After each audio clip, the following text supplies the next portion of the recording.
Oi, meu nome é Andressa, eu sou aluna da professora Kátia, que ministrou durante esse semestre a disciplina de planejamento, e hoje eu vou apresentar um seminário exatamente dentro desse contexto, ou seja, o que nos foi solicitado?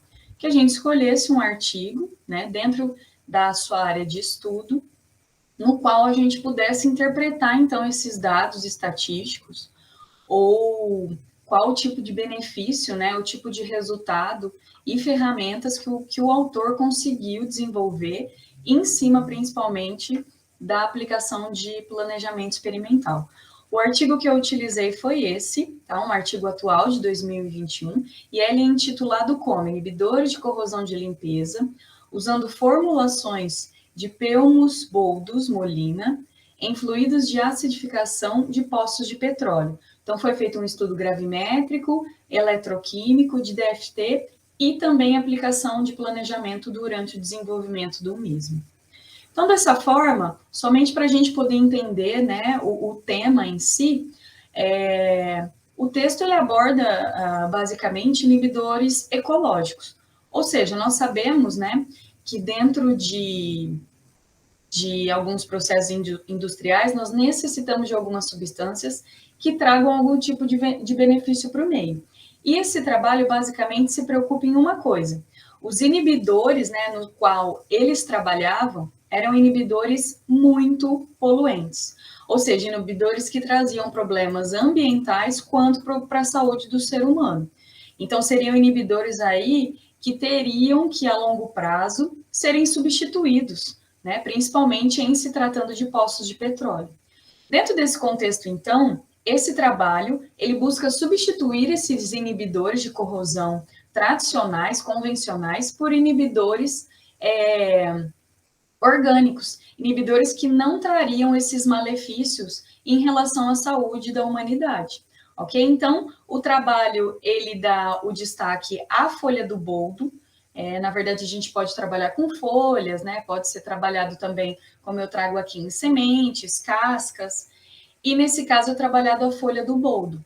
Então, o que ele busca? Ele busca entender se o boldo vai ser um bom inibidor de corrosão no aço desses poços de petróleo ou não, né? Nós sabemos que, em relação à parte verde, ele é super eficiente, mas nós precisamos entender também se ele será um bom inibidor ou não. Em se tratando, então, dessa escolha, é importante entender para que esses inibidores, de fato, protejam esse material metálico quando ele é revestido, as moléculas, então, do meio, elas têm que seguir algumas características, como, por exemplo, né, grupos funcionais doadores de elétrons, orbitais do tipo P, anéis aromáticos, conterem saturações. Então, veja, essas características, elas trazem certa absorção na superfície metálica.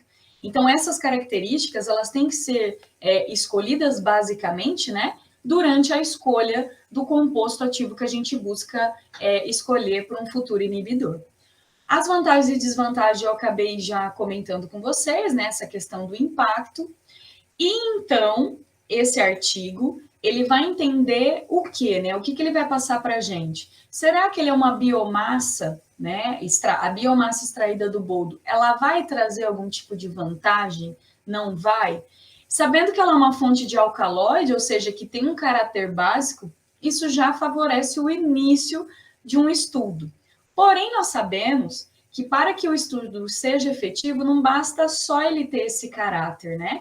A gente precisa traçar algumas metodologias que favoreçam o desenvolvimento experimental do mesmo. Então, a primeira metodologia e a metodologia que eu vou trazer para vocês, que a gente vai desenvolver, é exatamente o tipo de planejamento fatorial que ele traz, tá? O planejamento experimental. Nesse caso, então, ele traz o projeto fatorial completo de 2 níveis e, junto dele, 3 fatores nos quais serão avaliados. Ele utiliza outras metodologias também após a empregação desse projeto, mas que são resultados mais químicos, né? Então, isso a gente não vai desenvolver também. Bom, inicialmente, o que a gente precisa determinar?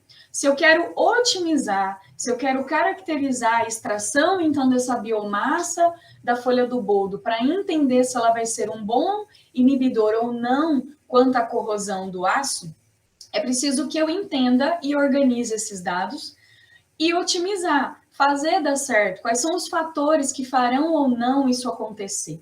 Então, inicialmente, para que a gente comece o processo de planejamento, as folhas do boldo, elas são trituradas, são secas e trituradas, e elas são utilizadas no processo de extração da biomassa do mesmo.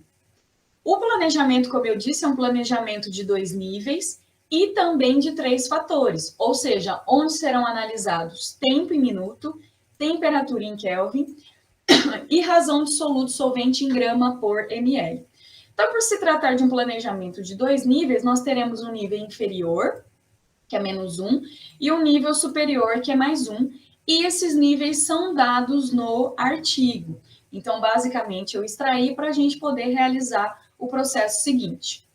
Outra coisa também que foi medido e foi indicado é o índice de refração dessa biomassa, e ela é determinada por uma variável de resposta, que é a nossa variável y, e nós sabemos também que o intervalo de confiança utilizado foi de 90%, ou seja, um alfa de 0,10.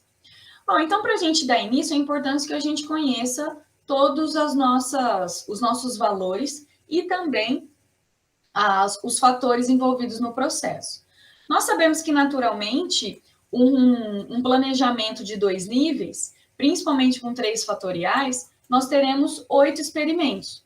Porém, nesse caso, ele trouxe também 2 valores aqui que são considerados pontos centrais, ou seja, pontos que vão nos dizer, né, se eles são significativos ou não quando são adicionados na nossa amostra.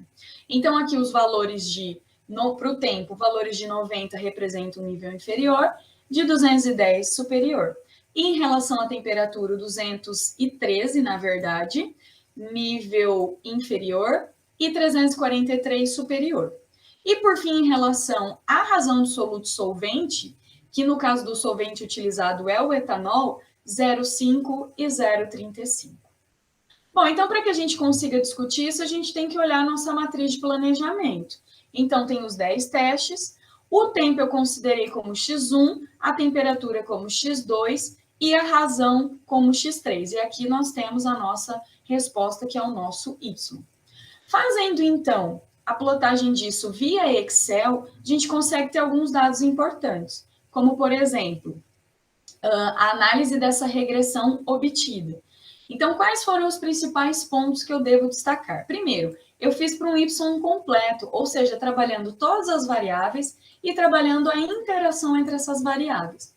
Outro ponto importante foi que eu trouxe o R quadrado, porque o R quadrado faz a gente entender alguns processos importantes também dentro desse contexto.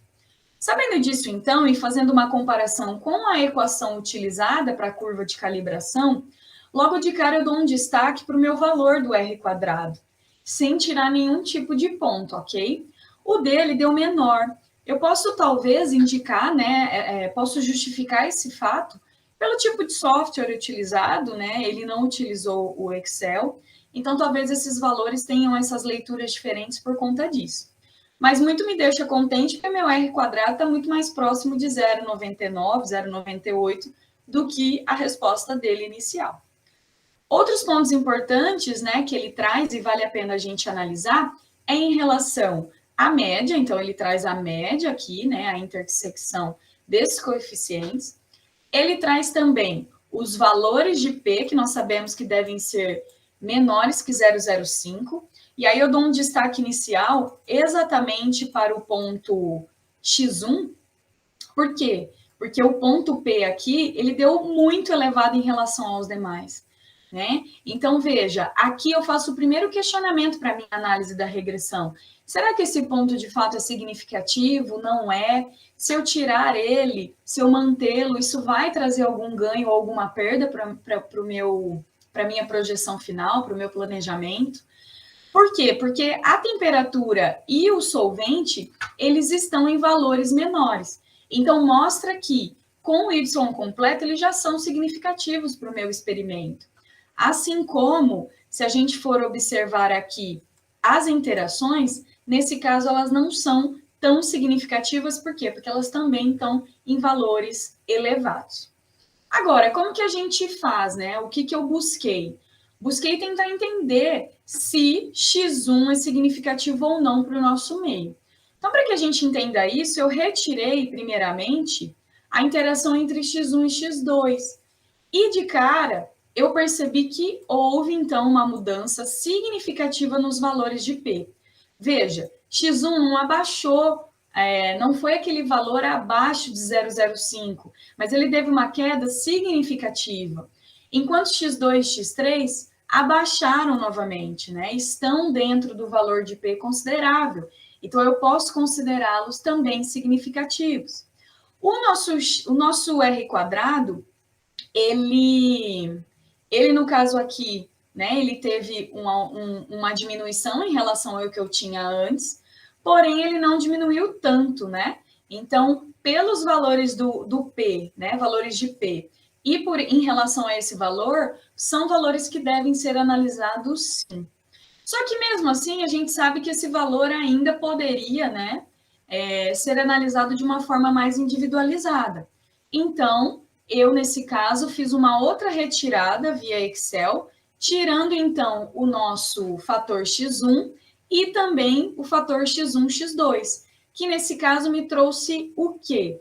Ele me trouxe uma diminuição significativa de x2 e x3 e também uma diminuição significativa de x1, x3 e x2, x3.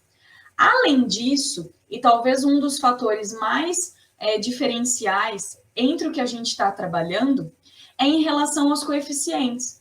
Por quê? Porque se a gente notar entre a primeira retirada e a segunda, os valores de temperatura e concentração de soluto em uma determinada quantidade de etanol, elas também se tornaram expressivamente significativas. Houve um aumento nesses valores. Então, o que a gente pode entender? Que, obviamente, né, com a retirada de x1, que era de fato um dos fatores duvidosos do nosso problema, houve aumento. Isso também faz a gente concluir que, após a análise gráfica, a gente pode ter um dado bastante importante, né, que temperatura e soluto em valores elevados trazem maiores resultados de planejamento para a nossa análise. Outro fator bacana é que aqui, né, na verdade, houve uma diminuição do nosso R quadrado, mas os outros valores significativos, eles acabaram sendo superior. Então, por isso que eu acabei considerando a retirada de x1. Em relação à parte gráfica, nós temos o gráfico de Pareto, que busca, né, determinar a partir de uma linha que mede o índice de significância, aquilo que é significativo para o meio e aquilo que não é. Nesse caso, nós tivemos, então, um índice plenamente significativo em relação à temperatura e à quantidade de soluto. Em relação ao tempo, ele também foi significativo, mas em comparação à temperatura e à concentração de soluto, nem tanto, né? A razão do soluto, nem tanto. Então, isso faz a gente entender se x1 de fato é significativo ou não para a nossa análise. Em relação às superfícies de resposta, isso também reafirma esses termos. Por quê? Porque quando a gente fixa a massa em 1, né, em valores superiores aí, a resposta ela aumenta em relação à temperatura e teve pouca influência em relação ao tempo. Então, isso mostra para a gente também que o tempo tem menor relevância, que é o nosso x1. Quando a gente ajusta a temperatura para mais 1, a resposta máxima aqui é em relação à razão da massa. E também, mais uma vez, o tempo ele é irrelevante ou de pouca relevância, né? Ele sofre uma pequena relevância nesse caso. Em relação, por exemplo, aqui